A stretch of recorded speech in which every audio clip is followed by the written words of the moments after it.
ما بين السطور كده في حالة كلنا بنعيشها، الرد اللي بيظهر بس متأخر.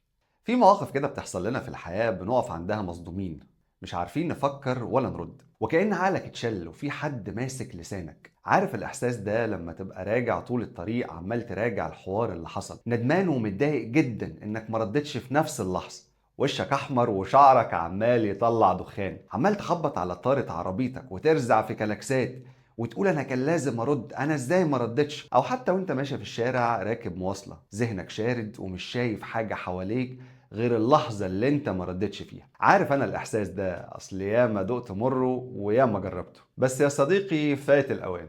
الموقف خلص والليله اتفضت وكله روح. تعال بقى احكي لك حكايه.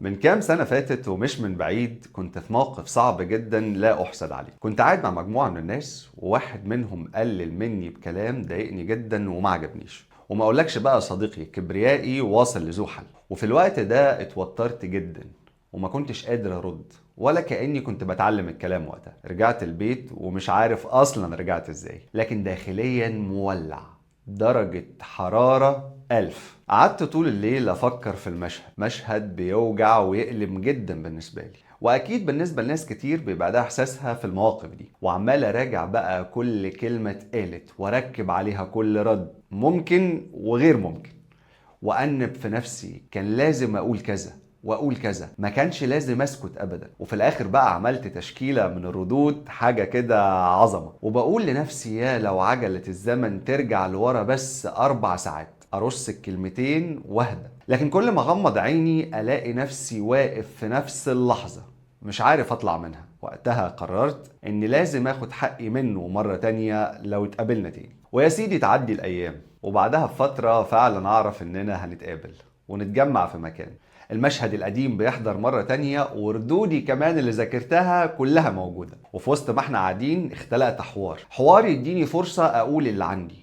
وابتدت المعركة يا صديقي، بقيت عمال اضرب بالكلام وفين يوجع وادوس، وهو قاعد قدامي عينيه عمالة تشرق وتغرب ومش قادر حتى يبص لي. وقتها حسيت اني انتصرت وان انا خدت حقي. احساس حلو الصراحة مش هكدب عليك. ودلوقتي تعالى اقولك بقى اللي انت مستني تسمعه وعايز تعرفه، ازاي تقدر ترد من اول مرة علشان ما ترجعش تندم بعد كده وتلوم نفسك وترجع تزعل انك ما ردتش. تعالى اقولك على خطوات سحر.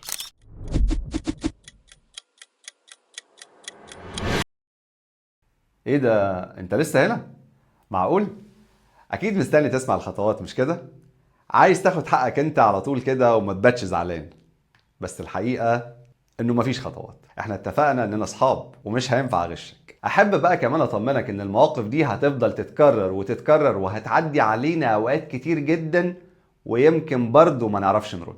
بس يا ترى ايه السبب اللي هيخلينا ما نردش؟ هنا بقى خليني اقولك، فاكر الراجل اللي اخدت حقي منه وحسيت اني انتصرت؟ الحقيقة بعد ما سبته ومشيت حسيت باحساس تاني مختلف تماما. حسيت اني خسرت حاجة اكبر من الانتصار. عارف كانت ايه هي؟ اني فقدت السيطرة على نفسي في الانتقام والرد. التجربة دي الحقيقة علمتني ان الرد مش دايما قوة، بالعكس اوقات كتير جدا بيكون الرد ضعف. وسألت نفسي بعدها، هو انا لما رديت بعد فترة كنت عايز اثبت لنفسي ايه؟ كنت عايز اثبت ان انا الاقوى وان اقدر ارد، اللي هو زي ما حشرتني زمان في زاوية انا قادر احطك دلوقتي في قفص. ولقيت ان الموضوع كله في اثبات الانا. واكتشفت في الاخر ان القوة الحقيقية في السيطرة على النفس، لان ده هو الانتصار الداخلي الاعظم. محدش هيشوفه غيرك، لكن صدقني هو الاقوى والاهم. ومش معنى كلامي هنا انك ما تردش خالص، لا، لان في ناس السكوت عنهم ما بيبقاش حكمة ولا قوة، دي ناس تستاهل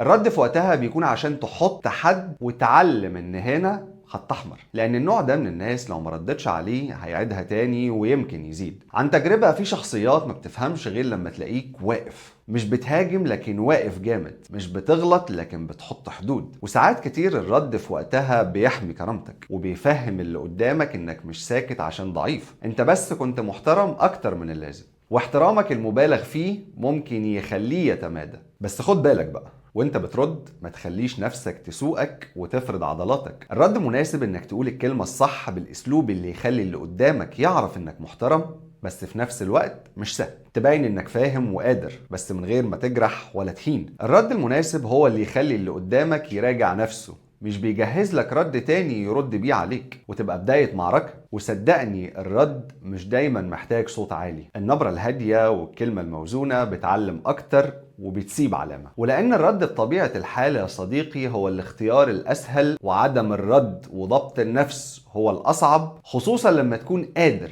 بس انت اللي مقرر تسكت. الرسول عليه الصلاة والسلام قال لنا إنما الشديد الذي يملك نفسه عند الغضب. خلاصة الحكاية، الرد مش طول الوقت عبقرية. يعني السكوت أوقات مش بس بيكون فضيلة، ده ممكن يكون نجاة من رد تندم عليه وندمك يطول. او وانت غضبان كلمة تخرج من لسانك يبقى تمنها غالي قوي وملهاش علاج. باختصار انت المراية لنفسك، وانت الوحيد اللي تقدر تحدد هدف الرد. هل هو لمجرد اثبات الذات ولا عشان يحط حدود ويحمي كرامة؟ في الاخر عايز اقولك مش كل الردود اللي بنسكت عنها بنكون خسرناها ولا خسرنا معركة سيطرة. الردود اللي سكتنا عنها كسبنا بيها قلوب كتير، والأهم كسبنا نفسنا.